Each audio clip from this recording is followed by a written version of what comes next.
हरे कृष्णा। जय श्री हरि। ओम नमः शिवाय। आप सभी का हमारे चैनल जय मां कंजक में हार्दिक स्वागत है। आज आप सुनेंगे माघ मास महात्म्य के 5वें अध्याय की कथा। दत्तात्रेय जी कहते हैं कि हे राजन, एक प्राचीन इतिहास कहता हूँ। भृगु वंश में ऋषिका नाम की एक ब्राह्मणी थी जो बाल्यकाल में ही विधवा हो गई थी। वे रेवा नदी के किनारे विंध्याचल पर्वत के नीचे तपस्या करने लगी। वे जितेंद्रिय, सत्यवक्ता, सुशील, दानशीलता तथा तप करके देह को सुखाने वाली थी। वे अग्नि में आहुति देकर उच्च वृत्ति द्वारा छठे काल में भोजन करती थी। वे वल्कल धारण करती थी और संतोष से अपना जीवन व्यतीत करती थी। उसने रेवा और कपिल नदी के संगम में 60 वर्ष तक माघ स्नान किया और फिर वहीं पर ही मृत्यु को प्राप्त हो गई। माघ स्नान के फल से वे दिव्य 4000 वर्ष तक विष्णु लोक में वास करके सुंद और उपसुंद दैत्यों का नाश करने के लिए ब्रह्मा द्वारा तिलोत्तमा नाम की अप्सरा के रूप में ब्रह्मलोक में उत्पन्न हुई। वे अत्यंत रूपवती, गान विद्या में अति प्रवीण तथा मुकुट कुंडल से शोभायमान थी। उसका रूप, यौवन और सौंदर्य देखकर ब्रह्मा भी चकित हो गए। वे तिलोत्तमा रेवा नदी के पवित्र जल में स्नान करके वन में बैठी थी। तब सुंद व उपसुंद के सैनिकों ने चंद्रमा के समान उस रूपवती को देखकर अपने राजा सुंद और उपसुंद से उसके रूप की शोभा का वर्णन किया और कहने लगे कि कामदेव को लज्जित करने वाली ऐसी परम सुंदरी स्त्री हमने कभी नहीं देखी। आप भी चलकर देखें। तब वे दोनों मदिरा के पात्र रखकर वहां पर आए जहां पर वे सुंदरी बैठी हुई थी और मदिरा के पान विवल होकर काम क्रीड़ा से पीड़ित हुए और दोनों ही आपस में उस स्त्री रत्न को प्राप्त करने के लिए विवादग्रस्त हुए और फिर आपस में युद्ध करते हुए वहीं समाप्त हो गए। उन दोनों का मरा हुआ देखकर उनके सैनिकों ने बड़ा कोलाहल मचाया। तब तिलोत्तमा काल रात्रि के समान उनको पर्वत से गिराती हुई 10 दिशाओं को प्रकाशमान करती हुई आकाश में चली गई और देव कार्य सिद्ध करके ब्रह्मा के सामने आई। तो ब्रह्मा जी ने प्रसन्नता से कहा कि हे चंद्रवती, मैंने तुमको सूर्य के रथ पर स्थान दिया। जब तक आकाश में सूर्य स्थित है, नाना प्रकार के भोगों को भोगो। सो हे राजन, वे ब्राह्मणी अब भी सूर्य के रथ पर माघ मास स्नान के उत्तम भोगों को भोग रही है। इसलिए श्रद्धावान पुरुषों को उत्तम गति पाने के लिए यत्न के साथ माघ मास में विधि पूर्वक स्नान करना चाहिए। ओम नमो भगवते वासुदेवाय नमः। अभी श्रवण कीजिए श्रीमद् भागवत गीता के 5वें अध्याय का महात्म्य। श्री भगवान कहते हैं, हे देवी, अब सब लोगों द्वारा सम्मानित 5वें अध्याय का महात्म्य संक्षेप से बताता हूँ। सावधान होकर सुनो। मद्र देश में पुरुकुत्सपुर नामक एक नगर है। उसमें पिंगल नाम का एक ब्राह्मण रहता था। वे वेद पाठी ब्राह्मणों के विख्यात वंश में, जो सर्वथा निष्कलंक था, उत्पन्न हुआ था, किंतु अपने कुल के लिए उचित वेद शास्त्रों के स्वाध्याय को छोड़कर ढोल आदि बजाते हुए उसे नाच गान में मन लगाया। गीत, नृत्य और बाजा बजाने की कला में परिश्रम करके पिंगल ने बड़ी प्रसिद्धि प्राप्त कर ली और उसी से उसका राजभवन में भी प्रवेश हो गया। अब वे राजा के साथ रहने लगा और पराई स्त्रियों को बुला बुलाकर उनका उपभोग करने लगा। स्त्रियों के सिवा और कहीं इसका मन नहीं लगता था। धीरे धीरे अभिमान बढ़ जाने से उच्च श्रृंखल होकर वे एकांत में राजा से दूसरों के दोष बताने लगा। पिंगल की एक स्त्री थी, उसका नाम था अरुणा। वे नीच कुल में उत्पन्न हुई थी और कामी पुरुषों के साथ विहार करने की इच्छा से सदा उन्हीं की खोज में घूमा करती थी। उसने पति को अपने मार्ग का कंटक समझकर एक दिन आधी रात में घर के भीतर ही उसका सर काटकर मार डाला और उसकी लाश को जमीन में गाड़ दिया। इस प्रकार प्राणों से वियुक्त होने पर वे यमलोक में पहुंचा और भीषण नरकों का उपभोग करके निर्जन वन में गिद्ध हुआ। अरुणा भी भगंदर रोग से अपने सुंदर शरीर को त्याग कर घोर नरक भोगने के पश्चात उसी वन में शुकी हुई। एक दिन वे दाना चुगने की इच्छा से इधर उधर फुदक रही थी। इतने में ही उस गिद्ध ने पूर्व जन्म के वैर का स्मरण करके उसे अपने तीखे नखों से फाड़ डाला। शुकी घायल होकर पानी से भरी हुई मनुष्य की खोपड़ी में गिरी। गिद्ध पुनः उसकी ओर झपटा। इतने में ही जाल फैलाने वाले बहेलिये ने उसे भी बाणों का निशाना बनाया। उसकी पूर्व जन्म की पत्नी शुकी उस खोपड़ी के जल में डूबकर प्राण त्याग चुकी थी। फिर वे क्रूर पक्षी भी उसी में गिरकर डूब गया। तब यमराज के दूत उन दोनों को यमराज के लोक में ले गए।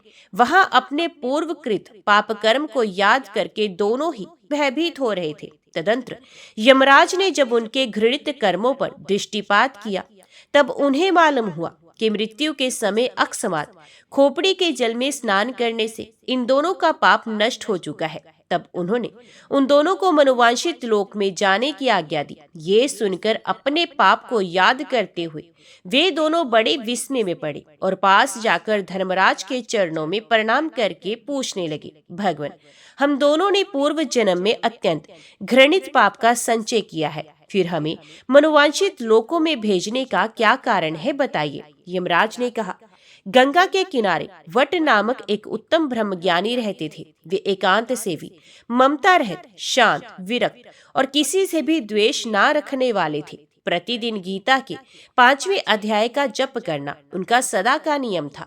5वें अध्याय को श्रवण कर लेने पर महापापी पुरुष भी सनातन ब्रह्म का ज्ञान प्राप्त कर लेता है। उसी पुण्य के प्रभाव से शुद्ध चित्त होकर उन्होंने अपने शरीर का परित्याग किया था। गीता के पाठ से जिनका शरीर निर्मल हो गया था, जो आत्म ज्ञान प्राप्त कर चुके थे, उन्हीं महात्मा की खोपड़ी का जल पाकर तुम दोनों पवित्र हो गए हो। अतः अब तुम दोनों मनुवांशित लोकों को जाओ, क्योंकि गीता के 5वें अध्याय के महात्म्य से तुम दोनों शुद्ध हो गए हो। श्री भगवान कहते हैं, सबके प्रति समान भाव रखने वाले धर्मराज के द्वारा इस प्रकार समझाए जाने पर ये दोनों बहुत प्रसन्न हुए और विमान पर बैठकर वैकुंठ धाम को चले गए। ओम नमो भगवते वासुदेवाय नमः। जो लोग संपूर्ण कामनाओं को पूर्ण करने वाले समस्त फलों के दाता श्री गोविंद का स्मरण करते हैं, वे तीनों तापों से छूटकर सर्वथा दुख रहित हो जाते हैं। चंपकपुरी के राजा हंसध्वज बड़े ही धर्मात्मा, प्रजापालक, शूरवीर और भगवत भक्त थे। उनके राज्य की ये विशेषता थी कि राजकुल तथा प्रजा के सभी पुरुष एक पत्नी व्रत का पालन करते थे। जो भगवान का भक्त ना होता या जो एक पत्नी व्रत ना करता, वे चाहे जितना विद्वान या शूरवीर हो, उसे राज्य में आश्रय नहीं मिलता था। पूरी प्रजा सदाचारी, भगवान का भक्त, दान परायण थी। पांडवों के अश्वमेध यज्ञ का घोड़ा जब चंपकपुरी के पास पहुंचा, तब महाराज हंसध्वज ने सोचा, मैं वृद्ध हो गया, पर अब तक मेरे नेत्र श्री कृष्ण चंद्र के दर्शन से सफल नहीं हुए। अब इस घोड़े को रोकने के बहाने मैं युद्ध भूमि में जाकर भगवान पुरुषोत्तम के दर्शन करूंगा। मेरा जन्म उन श्याम सुंदर भुवन मोहन के श्री चरणों के दर्शन से सफल हो जाएगा। घोड़े की रक्षा के लिए गांडीवधारी अर्जुन, प्रद्युम्न आदि महारथियों के साथ उसके पीछे चल रहे थे। ये सबको पता था, किंतु राजा को तो पार्थ सारथी श्री कृष्ण चंद्र के दर्शन करने थे। अश्व पकड़कर बांध लिया गया। राजगुरु शंख तथा लिखित की आज्ञा से ये घोषणा कर दी गई कि अमुक समय तक सब योद्धा रण क्षेत्र में उपस्थित हो जाएं। जो ठीक समय पर नहीं पहुंचेगा, उसे उबलते हुए तेल के कड़ाहे में डाल दिया जाएगा। राजा हंसध्वज के 5 पुत्र थे, सुबल, सुरथ, सम, सुदर्शन तथा सुधनवा। छोटे राजकुमार सुधनवा अपनी माता के पास आज्ञा लेने पहुंचे। वीर माता ने पुत्र को हृदय से लगाया और आदेश दिया, बेटा तू युद्ध में जा और विजयी होकर लौट, परंतु मेरे पास 4 पैर वाले पशु को मत ले आना। मैं तो मुक्तिदाता हरि को पाना चाहती हूँ। तू वही कर्म कर जिससे श्री कृष्ण प्रसन्न हो। वे भक्त वत्सल हैं। यदि तू अर्जुन को युद्ध में छका सके तो वे पार्थ की रक्षा के लिए अवश्य आएंगे। वे अपने भक्त को कभी छोड़ नहीं सकते। देख, तू मेरे दूध को लज्जित मत करना। श्री कृष्ण को देखकर डरना मत। श्री कृष्ण के सामने युद्ध में मरने वाला मरता नहीं, वे तो अपनी 21 पीढ़ियों को तार देता है। युद्ध में लड़ते हुए पुरुषोत्तम के सम्मुख तू यदि वीरगति को प्राप्त करेगा तो मुझे सच्ची प्रसन्नता होगी। धन्य माता। सुधनवा ने माता की आज्ञा स्वीकार की। बहन कुबला से आज्ञा तथा प्रोत्साहन प्राप्त कर वे अपने अंतपुर में गए। द्वार पर उनकी सती पत्नी प्रभावती पहले से पूजा का थाल सजाए पति की आरती उतारने को खड़ी थी। उसने पति की पूजा करके प्रार्थना की, नाथ, आप अर्जुन से संग्राम करने जा रहे हैं। मैं चाहती हूँ कि आपके चले जाने पर एक अंजलि देने वाला पुत्र रहे। सुधनवा ने पत्नी को समझाना चाहा, पर वे पतिव्रता थी। उसने कहा, मेरे स्वामी, मैं जानती हूँ कि श्री कृष्ण चंद्र के समीप जाकर कोई इस संसार में लौटता नहीं। मैं तो आपकी दासी हूँ। आपकी इच्छा और आपके हित में ही मेरा हित है। मैं आपके इस मंगल प्रस्थान में बाधा नहीं देना चाहती। इस दासी की तो एक तुच्छ प्रार्थना है, आपको वे प्रार्थना पूर्ण करनी चाहिए। अनेक प्रकार से सुधनवा ने समझाना चाहा, किंतु अंत में प्रभावती की ही विजय हुई। सती नारी की धर्म सम्मत प्रार्थना वे अस्वीकार नहीं कर सके। वहां से फिर स्नान प्राणायाम करके वे युद्ध के लिए रथ पर बैठे। उधर युद्ध भूमि में महाराज हंसध्वज अपने चारों राजकुमारों के साथ पहुंच गए। सभी शूर एकत्रित हो गए, किंतु समय हो जाने पर भी जब सुधनवा नहीं पहुंचे, तब राजा ने उन्हें पकड़ लाने के लिए कुछ सैनिक भेजे। सैनिकों को सुधनवा मार्ग में ही मिल गए। पिता के पास पहुंचकर जब उन्होंने विलंब का कारण बताया, तब क्रोध में भरकर महाराज कहने लगे, तू बड़ा मूर्ख है। यदि पुत्र होने से ही सदगति होती हो तो सभी कुकर सुकर स्वर्ग ही जाएं। तेरे धर्म तथा विचार को धिक्कार है। श्री कृष्ण चंद्र का नाम सुनकर भी तेरा मन काम के वश में हो गया। ऐसे कामी भगवान से विमुख कुपुत्र का तो तेल में उबल कर मरना ही ठीक है। राजा ने व्यवस्था के लिए पुरोहितों के पास दूत भेजा। धर्म के मर्मज्ञ, स्मृतियों के रचयिता ऋषि शंख और लिखित बड़े क्रोधी थे। उन्होंने दूत से कहा, राजा का मन पुत्र के मोह से धर्म भ्रष्ट हो गया है। जब सबके लिए एक ही आज्ञा थी, तब व्यवस्था पूछने की क्यों आवश्यकता हुई? जो मंद बुद्धि, लोभ, मोह या भय से अपने बच्चों का पालन नहीं करता, उसे नरक के दारुण दुख मिलते हैं। हंसध्वज पुत्र के कारण अपने बच्चों को आज झूठा करना चाहता था। ऐसे अधर्मी राजा के राज्य में हम नहीं रहना चाहते। इतना कहकर वे दोनों ऋषि चल पड़े। दूत से समाचार पाकर राजा ने मंत्री को आदेश दिया, सुधनवा को उबलते तेल के कड़ाहे में डाल दो। इतना आदेश देकर वे दोनों पुरोहितों को मनाने चले गए। मंत्री को बड़ा दुख हुआ, किंतु सुधनवा ने उन्हें कर्तव्य पालन के लिए दृढ़ता पूर्वक समझाया। पिता की आज्ञा का सत्पुत्र को पालन करना ही चाहिए, ये उसने निश्चय किया। उसने तुलसी की माला गले में डाली और हाथ जोड़कर भगवान से प्रार्थना की, प्रभु, गोविंद, मुकुंद, मुझे मरने का कोई भय नहीं। मैं तो आपके चरणों में देह त्याग करने ही आया था, परंतु मैं आपका प्रत्यक्ष दर्शन नहीं कर सका, यही मुझे दुख है। मैंने आपका तिरस्कार करके बीच में काम की सेवा की। क्या इसलिए आप मेरी रक्षा को अपने अभिहाथ नहीं बढ़ाते? पर मेरे स्वामी, जो लोग कष्ट में पड़कर भय से व्याकुल होकर आपकी शरण लेते हैं, उन्हें क्या सुख की प्राप्ति नहीं होती? मैं आपका ध्यान करते हुए शरीर छोड़ रहा हूँ, अतः आपको अवश्य प्राप्त होगा। किंतु लोग कहेंगे कि सुधनवा वीर होकर भी कड़ाहे में जलकर मरा। मैं तो आपके भक्त अर्जुन के बाणों को अपना शरीर भेंट करना चाहता हूँ। आपने अनेक भक्तों की टेक रखी है, अनेकों की इच्छा पूर्ण की है, मेरी भी इच्छा पूर्ण कीजिए। अपने इस चरणाश्रित की टेक भी रखिए। इस अग्निदाह से बचाकर इस शरीर को अपने चरणों में गिरने दीजिए। इस प्रकार प्रार्थना करके हरि, गोविंद, श्री कृष्ण आदि भगवान के नामों को पुकारते हुए सुधनवा कड़ाहे के खोलते तेल में कूद पड़े। एक दिन प्रहलाद के लिए अग्निदेव शीतल हो गए थे। एक दिन ब्रजबालकों के लिए मयूर मुकुटी ने दावा अग्नि को पी लिया था। आज सुधनवा के लिए खोलता तेल शीतल हो गया। सुधनवा को तो शरीर का भान ही नहीं था। वे तो अपने श्री कृष्ण को पुकारने, उनका नाम लेने में तल्लीन हो गए थे, किंतु देखने वाले आश्चर्य मूढ़ हो रहे थे। खोलते तेल में सुधनवा जैसे तैर रहे हों, उनका एक रोम तक झुलस नहीं रहा था। ये बात सुनकर राजा हंसध्वज भी दोनों पुरोहितों के साथ वहां आए। श्रद्धा रहित तार्किक पुरोहित शंख को संदेह हुआ, अवश्य इसमें कोई चालाकी है। भला तेल गर्म होता तो उसमें सुधनवा बचा कैसे रहता? कोई मंत्र या औषधि का प्रयोग तो नहीं किया गया। तेल की परीक्षा के लिए उन्होंने एक नारियल कड़ाहे में डाला। उबलते तेल में पड़ते ही नारियल तड़ाक से फूट गया। उसके 2 टुकड़े हो गए और उछलकर वे बड़े जोर से शंख तथा लिखित के सर में लगे। अब उनको भगवान के महत्व का ज्ञान हुआ। सेवकों से उन्होंने पूछा कि सुधनवा ने कोई औषधि शरीर पर लगाई क्या, अथवा उसने किसी मंत्र का जप किया था। सेवकों ने बताया कि राजकुमार ने ऐसा कुछ नहीं किया, वे प्रारंभ से भगवान का नाम ले रही हैं।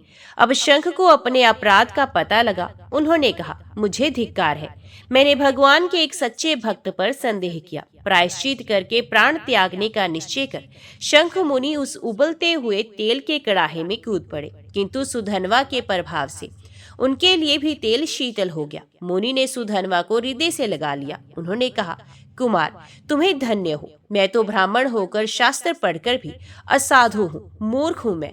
बुद्धिमान और विद्वान तो वही है जो भगवान श्री कृष्ण का स्मरण करता है। तुम्हारे स्पर्श से मेरा ये अधम देह भी आज पवित्र हो गया। तुम जैसे भगवान के भक्तों का दर्शन ही मनुष्य जीवन की परम सफलता है। राजकुमार, अब तुम इस तेल से निकलो, अपने पिता, भाइयों और सेना को पावन करके मेरा भी उद्धार करो। त्रिलोकी के स्वामी श्री कृष्ण जिनके साथी बनते हैं, उन धनुर्धर अर्जुन को संग्राम में तुम ही संतुष्ट कर सकती हो। मुनि के साथ सुधनवा कड़ाहे से बाहर आए। राजा हंसध्वज ने अपने भगवत भक्त पुत्र का समादर किया और उन्हें आशीर्वाद दिया। पिता की आज्ञा से सुधनवा सेना नायक हुए। अर्जुन की सेना से उनका संग्राम होने लगा। सुधनवा के शौर्य के कारण पांडव दल में खलबली मच गई। वृषकेतु, प्रद्युम्न, कृतवर्मा, सात्यकी आदि वीरों को तेजस्वी ने घायल करके पीछे हटने को विवश कर दिया। अंत में अर्जुन सामने आए। अर्जुन को अपनी शूरता का कुछ दर्प भी था, किंतु सुधनवा तो केवल श्याम सुंदर के भरोसे युद्ध कर रहे थे। भगवान को अपने भक्त का प्रभाव दिखलाना था। बालक सुधनवा को अपने सामने देख पार्थ को बड़ा आश्चर्य हुआ। सुधनवा ने उनसे कहा, विजय, सदा आपके रथ पर श्री कृष्ण सारथी के स्थान पर बैठे आपकी रक्षा किया करते थे, इसी से आप सदा विजयी होते रहे। आज आपने अपने उन समर्थ सारथी को कहाँ छोड़ दिया? मेरे साथ युद्ध करने में श्री कृष्ण ने तो आपको नहीं छोड़ दिया। आप अब उन मुकुंद से रहत हैं, ऐसी दशा में मुझसे संग्राम भी कर सकेंगे या नहीं? सुधनवा की बातों से अर्जुन क्रुद्ध हो गए। उन्होंने बाण वर्षा आरंभ कर दी, परंतु हंसते हुए सुधनवा ने उनके बाणों के टुकड़े टुकड़े उड़ा दिए। अर्जुन के दिव्य अस्त्रों को भी राजकुमार ने व्यर्थ कर दिया। स्वयं पार्थ घायल हो गए, उनका सारथी मरकर गिर पड़ा। सुधनवा ने फिर हंसकर कहा, धनंजय, मैं तो पहले ही कहता था, अपने सर्वज्ञ सारथी को छोड़कर आपने अच्छा नहीं किया। आपका सारथी मारा गया, आप मेरे बाणों से घायल हो गए। अब भी शीघ्रता से अपने उस श्याम रूप सारथी का स्मरण कीजिए। अर्जुन ने बाएं हाथ से घोड़ों की डोरी पकड़ी। एक हाथ से युद्ध करते हुए वे भगवान को मन ही मन पुकारने लगे। उनके स्मरण करते ही श्री कृष्ण चंद्र प्रकट हो गए। उन्होंने अर्जुन के हाथ से रथ की रश्मि ले ली। सुधनवा और अर्जुन दोनों ने भगवान को प्रणाम किया। सुधनवा के नेत्र आनंद से खिल उठे। जिसके लिए उसने युद्ध में अर्जुन को शकाया था, वे कार्य तो अब पूरा हुआ। कमल लोचन श्री कृष्ण चंद्र आ गए। उनके दर्शन करके वे कृतार्थ हो गए। उसे भला और क्या चाहिए? उसने अर्जुन को ललकारा, पार्थ, आपके ये सर्व समर्थ सारथी तो आ गए, अब तो आप मुझ पर विजय पाने के लिए कोई प्रतिज्ञा करें। अर्जुन को भी आवेश आ गया। उन्होंने 3 बाण निकालकर प्रतिज्ञा की, इन 3 बाणों से यदि मैं तेरा सुंदर मस्तक ना काट दूं, तो मेरे पूर्वज पुण्यहीन होकर नरक में गिर पड़े। अर्जुन की प्रतिज्ञा सुनकर सुधनवा ने हाथ उठाकर कहा, ये श्री कृष्ण साक्षी हैं, इनके सामने ही मैं तुम्हारे तीनों बाणों को काटना दूं तो मुझे घोर गति प्राप्त हो। ये कहकर सुधनवा ने श्री कृष्ण तथा अर्जुन को बाणों से घायल कर दिया। उनके रथ को कुछ तोड़ डाला। बाणों से मारकर उनके रथ को कुम्हार की चाक की भांति घुमाने लगा। 400 हाथ पीछे हटा दिया उस रथ को। भगवान ने कहा, अर्जुन, सुधनवा बहुत बांका वीर है, मुझसे पूछे बिना प्रतिज्ञा करके तुमने अच्छा नहीं किया। जयद्रथ वध के समय तुम्हारी प्रतिज्ञा ने कितना संकट उपस्थित किया था, ये तुम भूल कैसे गए? सुधनवा एक पत्नी व्रत के प्रभाव से महान है और इस विषय में हम दोनों पिछड़े हुए हैं। अर्जुन ने कहा, गोविंद, आप आ गए हैं, फिर मुझे चिंता ही क्या? जब तक आपके हाथ में मेरे रथ की डोरी है, मुझे कौन संकट में डाल सकता है? मेरी प्रतिज्ञा अवश्य पूरी होगी। अर्जुन ने एक बाण चढ़ाया। भगवान ने अपने गोवर्धन धारण का पुण्य उस बाण को अर्पित किया। बाण छूटा, काल अग्नि के समान वह बाण चला। सुधनवा ने गोवर्धनधारी श्री कृष्ण का स्मरण करके बाण मारा और अर्जुन का बाण 2 टुकड़े होकर गिर पड़ा। पृथ्वी कांपने लगी, देवता भी आश्चर्य में पड़ गए। भगवान की आज्ञा से अर्जुन ने दूसरा बाण चढ़ाया। भक्त वत्सल प्रभु ने उसे अपने बहुत से पुण्य अर्पण किए। सुधनवा ने श्री कृष्ण चंद्र की जय कहकर अपने बाण से उसे भी काट दिया। अर्जुन उदास हो गए। रणभूमि में हाहाकार मच गया। देवता सुधनवा की प्रशंसा करने लगे। अब तीसरे बाण को भगवान ने अपने राम अवतार का पूरा पुण्य दिया। बाण के पिछले भाग में ब्रह्मा जी को तथा मध्य में काल को प्रतिष्ठित करके नोक पर वे स्वयं एक रूप से बैठे। अर्जुन ने वह बाण भगवान के आदेश से धनुष पर चढ़ाया। सुधनवा ने कहा, नाथ, तुम मेरा वध करने स्वयं बाण में स्थित होकर आ रहे हो, ये मैं जान गया हूँ। मेरे स्वामी आओ, रणभूमि में मुझे अपने श्री चरणों का आश्रय देकर कृतार्थ करो। अर्जुन, तुम्हें धन्य हो, साक्षात नारायण तुम्हारे बाण को अपना पुण्य ही नहीं देते, स्वयं बाण में स्थित भी होते हैं। विजय तो तुम्हारी है ही, किंतु भूलो मत, मैं इन्हीं श्री कृष्ण की कृपा से इस बाण को भी अवश्य काट दूंगा। बाण छूटा, सुधनवा ने पुकार की, भक्त वत्सल गोविंद की जय, और बाण मारा। भक्त के प्रभाव को काल देवता रोक ले, ये संभव नहीं। अर्जुन का बाण बीच में से कटकर 2 टुकड़े हो गया। सुधनवा की प्रतिज्ञा पूरी हुई। अब अर्जुन का प्रण पूरा होना था। बाण कट गया, पर उसका अगला भाग गिरा नहीं। उस आधे बाण ने ही ऊपर उठकर सुधनवा का मस्तक काट दिया। मस्तकहीन सुधनवा के शरीर ने पांडव सेना को तहस नहस कर दिया और उसका सिर भगवान के चरणों पर जाकर गिरा। श्री कृष्ण चंद्र ने गोविंद मुकुंद हरि कहते उस मस्तक को अपने हाथों में उठा लिया। इसी समय परम भक्त सुधनवा के मुख से एक ज्योति निकली और सबके देखते ही देखते वे श्री कृष्ण चंद्र के मुख में प्रविष्ट हो गई। ओम नमो भगवते वासुदेवाय नमः। अभी सुनिए श्री कृष्ण चालीसा पाठ। वंशी शोभित कर मधुर, नील जलद तन श्याम, अरुण अधर जनु बिंबा फल, पीतांबर शुभ साज। जय मन मोहन मदन छवि, कृष्ण चंद्र महाराज। करहु कृपा है रवि तन्य, राखो जन की लाज। जय यदुनंदन जय जगवंदन, जय वसुदेव देव की नंदन। जय यशोदा सुत नंद दुलारे, जय प्रभु भक्तन के मृगतारे। जय नट नागर नाग नथैया, कृष्ण कन्हैया धेनु चरैया। पुन नख पर प्रभु गिरिवर धारो, आओ दीनन कष्ट निवारो। वंशी मधुर अधर धरि तेरी, होवे पूर्ण मनोरथ मेरो। आओ हरि पुन माखन चाखो, आज लाज भारत की राखो। गोल कपोल चिबुक अरुणारे, मृदु मुस्कान मोहिनी डारे। रंजित राजीव नयन विशाला, मोर मुकुट वैजंती माला। कुंडल श्रवण पीत पट आशे, कटि किंकणी काशन काशे। नील जलज सुंदर तनु सोहे, शवि लखी सुर नर मुनि मन मोहे। मस्तक तिलक अलक घुंघराले, आओ कृष्ण बांसुरी वाले। करि पय पान पुत नहीं तार्यो, अका बका कागा सुर मार्यो। मधुवन जलत अगनि जब ज्वाला, भय शीतल लख तहि नंद लाला। सुरपति जब ब्रज चढ़ियो रिसाई, मसूर धार वार वर्षाई। लगत लगत ब्रज चहन बहायो, गोवर्धन नख धार बचायो। लख यशुदा मन भ्रम अधिकाई, मुख मह 14 भुवन दिखाई।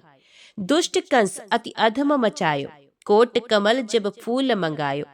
नाथ कालियाहि जब तुम्हें लीन है, चरण चिन्ह हृदय निर्भय कीने। कर गोपिन संग रास विलासा, सबकी पूर्ण करणी अभिलाषा। केतिक महा असुर संघार्यो, कंस ही केस पकड़ के मार्यो। मात पिता की बंदी छुड़ाई, उग्रसेन कहीं राज दिलाई। मह से मृतक छयो सुत लायो, मातु देव की शोक मिटायो। भौमा सुरसुर दैत्य संघारी, लाए शट दश सहस कुमारी। दै भेनी तृणचीत सहारा, जरा सिंधु राक्षस कहीं मारा। असुर बकासुर आदिक मार्यो, भक्तन के तब कष्ट निवार्यो। दीन सुदामा के दुख टार्यो, तंदुल 3 मूठ मुख डार्यो। प्रेम के साग विदुर घर मांगे, दुर्योधन के मेवा त्यागे। लखी प्रेम की महिमा भारी, ऐसे श्याम दीन हितकारी। भारत के पार्थ रथ हांके, लिए चक्र कर नहीं बल ताके। निज गीता के ज्ञान सुनाए, भक्तन हृदय सुधा बरसाए। मीरा थी ऐसी मत वाली, विष पी गई बजा कर ताली। राणा भेजा सांप पिटारी, शालीग्राम बने बनवारी। निज माया तुम विधि दिखायो, उड़ते संशय सकल मिटायो। तब शत निंदा करी तत्काला, जीवन मुक्त भयो शिशुपाला। जब ही द्रौपदी टेर लगाई, दीनानाथ लाज अब जाए। तुरंत ही वसन बने नंदलाला, बड़े चीर भय अरिमुह काला। असनाथ के नाथ कन्हैया, डूबत भवर बचावत नैया। सुंदर दास आस उरधारी, दया दृष्टि कीजे बनवारी। नाथ सकल मम कुमति निवार, शम्हु बेग अपराध हमारो। खोलो पट अब दर्शन दीजो, बोलो कृष्ण कन्हैया की जय। यही चालीसा कृष्ण का पाठ करे उरधारी, अष्ट सिद्धि नवनिधि फल लहे पदारथ चार। तो सब प्रेम से बोलो लक्ष्मी नारायण भगवान की जय, राधा कृष्ण भगवान की जय।